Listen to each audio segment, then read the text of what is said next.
എടാ ഇനിയിപ്പോ നിനക്ക് നാട്ടിൽ വന്നിട്ട് തേനെ തേനെന്ന് പറഞ്ഞ് തൊണ്ടപൊട്ടി നിലവിളിക്കേണ്ട കാര്യമൊന്നുമില്ല. നിന്റെ ഊരിൽ വന്ന് തേനെടുത്തോണ്ട് പോയി ഇനി ആളുണ്ട്. അപ്പോ ഞങ്ങൾക്ക് ഇങ്ങോട്ട് വരാൻ പറ്റില്ലല്ലോ സാറേ. എടാ കിരൺ സാറും കല്യാണമൊക്കെ നിന്നെ അമലുവിനെ ഏറ്റെടുത്ത് കഴിഞ്ഞു. ഓക്കെ, എന്റെ ജീവിതം ഞാൻ നിന്നോട് പറഞ്ഞിട്ടില്ലേ, ഞാൻ കാദംബരിയുടെ ഭർത്താവായിട്ട് വരുമ്പോ നമ്മുടെ ഈ കല്യാണം ഞാൻ ഒരുപാട് ദ്രോഹിച്ചിട്ടുള്ളേ. അന്ന് എനിക്ക് KSBിലായിരുന്നു ജോലി. എന്റെ കയ്യിലിരിപ്പുണ്ട് ആ ജോലി എനിക്ക് നഷ്ടപ്പെട്ടു. എന്നിട്ട് ഞാൻ ഇലക്ട്രീഷ്യനായിട്ട് കിരൺ സാറിന്റെ കമ്പനി കയറി. അങ്ങനെ കയറിയപ്പോഴേ എന്റെ സ്വഭാവത്തിന് വലിയ മാറ്റമൊന്നും ഉണ്ടായിരുന്നില്ല. പക്ഷെ അതിനുശേഷമാണ് സാവകാശം ഞാൻ മാറിയത്. എന്നെ വിശ്വസിക്കാൻ കൊള്ളാമെന്ന് തോന്നിയ ശേഷം എനിക്ക് വീടായി, 2 വീലറായി, എന്റെ കുഞ്ഞ് ജനിച്ച പിന്നെ ഞാനൊന്നും അറിഞ്ഞു പോലുമില്ല. അതുപോലെയാ കല്യാണിയും കിരൺ സാറും ഒക്കെ ഞങ്ങളെയൊക്കെ ഏറ്റെടുത്തത്. ശരിക്കും പറഞ്ഞാൽ ഇപ്പൊ ഞങ്ങളോടുള്ളതിനേക്കാൾ കൂടുതൽ സിമ്പതി നിങ്ങളോടുണ്ട് അവർക്ക്. അതുകൊണ്ട് ഇനി നിങ്ങളുടെ ഏത് ആവശ്യവും കിരൺ സാറും കല്യാണി നോക്കിയോളും. മനസ്സിലായോ? ഞാനിവരോട് പറഞ്ഞോണ്ടിരിക്കുകയായിരുന്നു കല്യാണി കിരൺ സാറും കൂടെ ഇവരെ ഏറ്റെടുത്ത കാര്യം. അതിൽ പിന്നെ സംശയമുണ്ടോ? ഞങ്ങൾ മാത്രമല്ല, കിരണേട്ടന്റെ അച്ഛനും അമ്മയും കാർത്തിയേച്ചിയും ലക്ഷ്മി അമ്മയും ഒക്കെ വേലുവിനെയും അമലുവിനെയും സ്നേഹിക്കുന്ന കൂട്ടത്തില. ഹോസ്പിറ്റലിൽ നിന്ന് വന്ന ശേഷം ഇവളുടെ മുഖത്ത് സങ്കടം മാറിയിട്ടില്ല. അതൊക്കെ മാറിക്കോളും. വാ അമലു, നമുക്ക് പോയി കിടക്കാം. എവിടെ കിടക്കുന്നേ? സാധാരണ എല്ലാരും എവിടെയാ കിടക്കുന്നേ? ബെഡ്റൂമില്. അവിടെ തന്നെ. ഇവിടെ ഒരു ചായപ്പോ മറ്റോ ഉണ്ടെങ്കിൽ ഞങ്ങൾക്ക് അത് മതി സാറേ. അതെന്താ, നിങ്ങൾ ഇവിടുത്തെ പണിക്കാരാണോ? ഞങ്ങള് പണിക്കാരെ പോലും അങ്ങനെ കിടത്തത്തില്ല. നിങ്ങൾ രണ്ടാളും ബെഡ്റൂമിൽ കിടക്കാൻ യോഗ്യരാ. ഇന്നമലും എന്നോടൊപ്പാ കിടക്കുന്നത്, എന്റെ മുറിയിൽ. ചേച്ചിയുടെ മുറിയിലോ? അതിലെന്താ ഇത്ര അത്ഭുതം? നീ ഇങ്ങോട്ട് വാ. ശരി വേലു. ഞാൻ പറഞ്ഞില്ലടാ കല്യാണിയുടെ സ്വഭാവത എന്ന് വെച്ചാൽ നമ്മളാരും കഷ്ടപ്പെട്ടതുപോലെ അല്ല കുട്ടിക്കാലത്ത് കല്യാണി അനുഭവിച്ചിട്ടുള്ളത്. ഒരു അച്ഛനും അമ്മയും കൂടെ കല്യാണിയിട്ട് നട്ടം തിരിച്ചിട്ടുണ്ട്. അതുപോലെ ഇപ്പൊ ജയിലിൽ കിടക്കുന്ന ഗംഗാപ്രസാദിനെ പോലെ ഒരുത്തനുണ്ട്, ഇവരുടെ കാലൻ. അവനാണെങ്കിൽ ഇവർക്ക് എന്തെല്ലാം ദ്രോഹം ചെയ്യാൻ പറ്റുമോ അതെല്ലാം ചെയ്തിട്ടുണ്ട്. ശരിക്കും പറഞ്ഞ ഒരു സിനിമാ കഥയേക്കാൾ കൂടുതൽ സംഭവങ്ങൾ നടന്നിട്ടുണ്ട് കല്യാണിയുടെ ജീവിതത്തിൽ. അവളൊരു 10-21 വയസ്സ് വരെ മരണത്തിനും ജീവിതത്തിനും ഇടയിലൂടെ ആയിരുന്നു അവളുടെ നടത്തം. എന്ന് കിരൺ സാറിനെ പരിചയപ്പെട്ടോ അന്നു മുതലാ കല്യാണിയുടെ ജാതകം തന്നെ മാറിയത്. അതുകൊണ്ടാണ് ഞാൻ പറഞ്ഞത് അവരെ കണ്ടതുകൊണ്ട് നിന്റെ അമലുവിന്റെ ജീവിതം മാറാൻ പോവാണെന്ന്. ഞങ്ങൾക്ക് വലിയ ആഡംബരമുള്ള ജീവിതമൊന്നും താല്പര്യമില്ല സാറേ. നമുക്ക് കാടും മലദൈവങ്ങളുമായിട്ട് ജീവിക്കുന്നതാ ഇഷ്ടം. ആയിക്കോ. അതിന്റെ ഇടയിൽ നിങ്ങളെ സ്നേഹിക്കാനായിട്ട് നാട്ടിലും കുറച്ച് ആൾക്കാരുണ്ടെന്ന് കൂട്ടിക്കോ. വാ, നീ ഇവിടെ കിടന്നോ. അയ്യോ വേണ്ട, ഞാൻ ഇവിടെ താഴെ കിടന്നോളാം. ഒരു പായ തന്നാ മതി. എന്താ അമലു ഇത്? നിന്നേക്കാ മോശമായ സാഹചര്യത്തിലൂടെ വന്നവളാ ഞാൻ. അന്നൊക്കെ എനിക്ക് വീട്ടിനകത്ത് പോലും ഉറങ്ങാൻ അനുവാദമില്ലായിരുന്നു.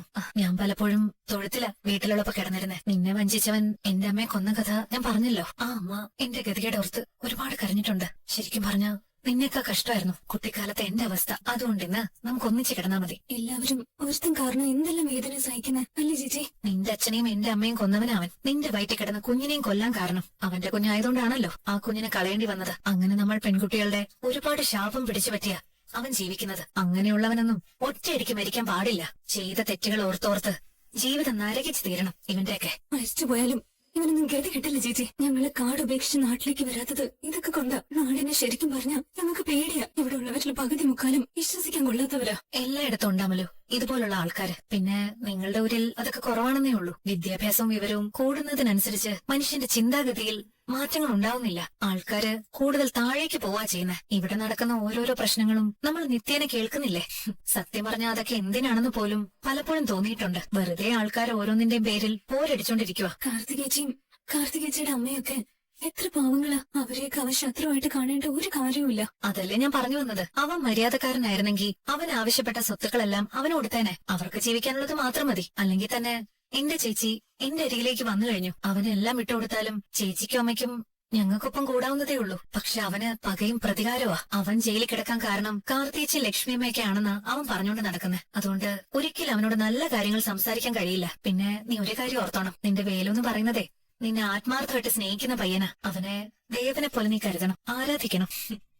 കിരണേട്ടന്റെ കമ്പനിയിൽ പാലും കൊണ്ട് വന്ന പെൺകുട്ടിയാ ഞാൻ. അവിടെ നിന്ന് ഞാൻ കിരണേട്ടന്റെ ഭാര്യയായത് ദൈവത്തിന്റെ അനുഗ്രഹം കൊണ്ടാ. അതിനുശേഷം കിരണേട്ടന് വിഷമം ഉണ്ടാക്കുന്ന ഒരു പ്രവൃത്തി പോലും ഞാൻ ചെയ്തിട്ടില്ല. കിരണേട്ടന് ചെറുതായിട്ടൊന്ന് വേദനിച്ചാ അതിന്റെ 1000 മടങ്ങ് എനിക്കും വേദന ഉണ്ടാവും. ആ രീതിയിൽ വേണം നീ വേലുവിനെ സ്നേഹിക്കാൻ. അങ്ങനെ സ്നേഹിച്ചു കഴിഞ്ഞാൽ നിങ്ങളുടെ ജീവിതത്തിൽ ഒരുപാട് മാറ്റങ്ങൾ ഉണ്ടാവും. നീ വാ കിടക്കാം. കിടന്നു. നിനക്കും വേലുവിനും ഒക്കെ കാട് മതിയെന്ന് പറഞ്ഞതുകൊണ്ടാ. അല്ലെങ്കിൽ ഇവിടെ നല്ലൊരു വീടുണ്ടാക്കി തരാമായിരുന്നു. ഇടയ്ക്ക് എന്തായാലും ഇവിടെ ഒന്ന് താമസിക്കണം കേട്ടോ. ഉറപ്പായിട്ടും വരാം ചേച്ചി. ഇനി ഞങ്ങൾക്കാർക്കും നിങ്ങളെ മറക്കാൻ പറ്റില്ലല്ലോ. കഥ പറഞ്ഞേ തുറക്കടാ. എടാ എണീക്കടാ. സമയടാ എണീക്കടാ. എടാ സമയടാ. എടാ എണീക്കടാ ദിലീപേ. എടാ വാട കഥ തുറക്കടാ. എടാ ഒന്ന് എണീക്കടാ മോനെ. എടാ ദിലീപേ. അയ്യോ ഇത്ര സമയ. എടാ ദിലീപേ വാതിൽ തുറക്കടാ.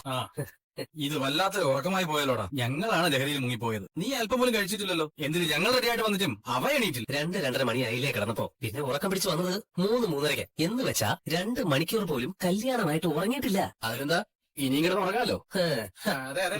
എടാ പെട്ടെന്ന് വിളിച്ച് റെഡിയാവടാ. നിന്നെ ഞങ്ങളൊന്ന് സുന്ദരനാകട്ടെ. ഇന്നലെ രാത്രി നമ്മൾ കാർത്തികേയൻ വീട്ടിൽ പോകുമ്പോൾ പാർട്ടിക്ക് പോകുമ്പോൾ അമ്മയ്ക്ക് ഭയങ്കര പേടിയായിരുന്നു. നമ്മൾ തിരികെ വരുന്നവരെ അമ്മയ്ക്ക് അച്ഛനൊന്നും ഉറങ്ങാൻ പറ്റിയിട്ടേ ഇല്ല. ഈ ഗംഗാപ്രസാദ് എന്ന് പറയുന്നവൻ ഇപ്പൊ പോലീസിന്റെയും അതുപോലെ തന്നെ കിരണിന്റെയൊക്കെ കണ്ണിപ്പെടാതെ ഏതെങ്കിലുമൊക്കെ പൊത്തിൽ ഒളിച്ചിരിക്കുമായിരിക്കും.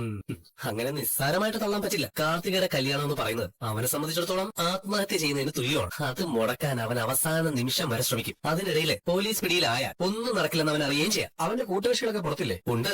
അവനൊക്കെ ഇനി ഏത് രൂപത്തിലും ഭാവത്തിലും വരുമെന്ന് അറിയില്ല. എന്തായാലും രണ്ടിലൊന്ന് തീരുമാനിച്ചിട്ടാ ഞാൻ പുറപ്പെട്ടിരിക്കുന്നത്. ഇനി അതിൽ നിന്ന് പിന്നോട്ടില്ല. ആ അപ്പോഴേ ഞാൻ കുളിച്ചിട്ട് വരാം. നിങ്ങളുടെ കുളിയും ചെമ്പൊക്കെ കഴിഞ്ഞാൽ കഴിഞ്ഞല്ലേ? എന്നാ പിന്നെ ഞാൻ ദേ വരുന്നു. പോയിട്ടോ. ഒന്ന് രണ്ട് തവണ കാട്ടിൽ കിരൺ സാറും കല്യാണിമോളും ഒക്കെ വന്നതാണല്ലോ. ആ സമയത്ത് അവനെ ഒന്ന് കാണിച്ചു കൊടുത്താൽ മാത്രം മതിയായിരുന്നു. എങ്കിൽ എല്ലാവർക്കും സമാധാനം കിട്ടിയേനെ. അങ്ങനെ സംശയിക്കാൻ പറ്റുന്ന രീതിയിലായിരുന്നില്ല അയാളുടെ പെരുമാറ്റമൊക്കെ. അയ്യോ, മനോഹരൻ എന്ന് പറയുന്ന ഒരുത്തരെ പറ്റി പറഞ്ഞായിരുന്നോ കല്യാണിമോള്? അയ്യോ, അവനൊന്നല്ല, ഒരുപാട് പെണ്ണുങ്ങളെ ഇതുപോലെ പറഞ്ഞു മയക്കിയിട്ടുണ്ട്. ചില ആണുങ്ങൾ ഇങ്ങനെ അവരുടെ സംസാരവും സാമർത്ഥ്യവും ഒക്കെ ഏത് പെണ്ണിനെയും വീഴ്ത്തിക്കളയും. പക്ഷെ ആ മനോഹരൊക്കെ ഇപ്പൊ വലിയ മാറ്റങ്ങളൊക്കെ ഉണ്ട്. ഒരിക്കലും മാറാതെ കൂടപ്പിറപ്പിനെയും രണ്ടാനമ്മയൊക്കെ കൊല്ലാൻ നടക്കുന്നത് ഈ പറഞ്ഞവനാ. ദേ ഇനി ഇപ്പൊ വിഷമിച്ചൊന്നും ഇരിക്കണ്ട കേട്ടോ. കല്യാണമായിട്ടേ മെടുക്കിയായിട്ട് ഒരുങ്ങിയൊക്കെ നിൽക്കുക കേട്ടോ. ദാ ഇത് കൊണ്ടുപോയി അവർക്ക് കൊടുക്കാം. കുറെ നാളായി രതീഷേ ഇതുപോലുള്ള ജോലിയൊക്കെ ചെയ്തിട്ട്. കല്യാണത്തിനൊക്കെ കൂടിയിട്ട് കുറച്ചായി. ആ കിടക്കെ നമുക്ക് ഇന്ന് നാളായിട്ട് തീർക്കാം സാറേ. രതീഷേ, നീ പോയി പ്രകാശനെ വിളിച്ചോണ്ട് വാ. അയാൾ എന്തിനാ ഒരു സ്ഥലത്ത് തന്നെ ഇങ്ങനെ കുറ്റിയടിച്ച് നിൽക്കുന്നേ? പെൺമക്കളെ വെറുത്തപ്പോ ലോകത്തൊരു അച്ഛനും ഇല്ലാത്ത തരം വെറുപ്പായിരുന്നു. ഇപ്പൊ സ്നേഹിക്കുമ്പോഴും അങ്ങനെ തന്നെ. ഈ രണ്ടിന്റെ ഇടയ്ക്കുള്ളൊരു സ്വഭാവം അതില്ല. എല്ലാം അതിന്റെ മുകളിൽ തന്നെ. എല്ലാവരെയും സ്നേഹിച്ചു വന്നപ്പോഴേക്കും 3-4 അറ്റാക്ക് ഉണ്ടായില്ലേ? ആ പെൺമക്കൾക്കൊപ്പം ഇനിയുള്ള കാലം ജീവിക്കണമെന്ന് കാണും. ശരിക്കും പറഞ്ഞ അവരുടെ അമ്മ പോയതാണ് വിഷമം. ഇവിടെ കോടിച്ചാടി നടക്കേണ്ട ആളാ. എല്ലാരും ചായ കുടിക്കാൻ. അമരു ഓക്കെ ആയോ? മോനെ നിന്റെ വേലൂന് കിരൺ സാർ പുതിയ ഡ്രസ്സൊക്കെ വാങ്ങിച്ചു കൊടുത്തു. കണ്ടായിരുന്നു നീ? അതൊക്കെ ഇട്ടോണ്ടിരിക്കുക അവിടെ കല്യാണ ഡ്രസ്സ്.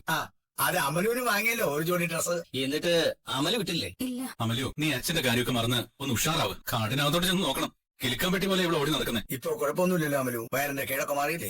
മാറി. നാട്ടിലൊക്കെ കടുവയും പുലി ഇറങ്ങിയാ പോലും അവയൊക്കെ വിശപ്പടക്കിയിട്ട് തിരിച്ചു പോകും. ഒരുത്തൻ അവറ്റകളെക്കാളും ഭീകരനായി പോയല്ലോ സാറേ.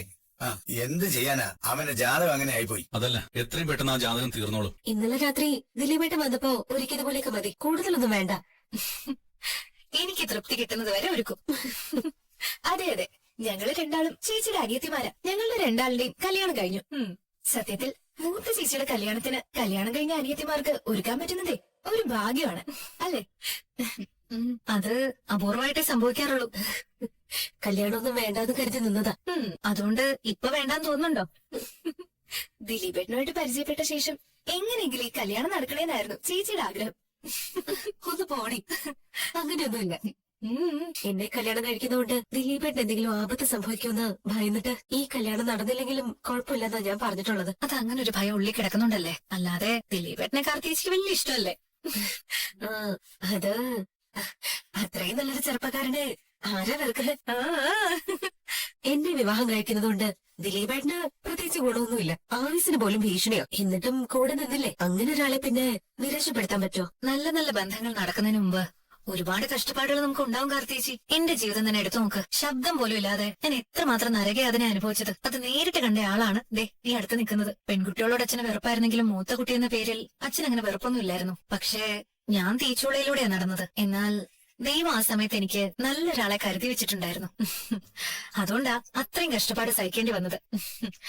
അതുകൊണ്ട് വലിയ വലിയ നേട്ടങ്ങൾ ഉണ്ടായപ്പോഴും അഹങ്കാരമൊന്നും തോന്നിയിട്ടില്ല ഒരിക്കലും. പഴയതൊന്നും മറന്നിട്ടുമില്ല. അതുകൊണ്ടല്ലേ അമലുവിന് ഇങ്ങനെ ഒരു വിഷമം ഉണ്ടായപ്പോ കല്യാണം കൂടെ നിന്നത്.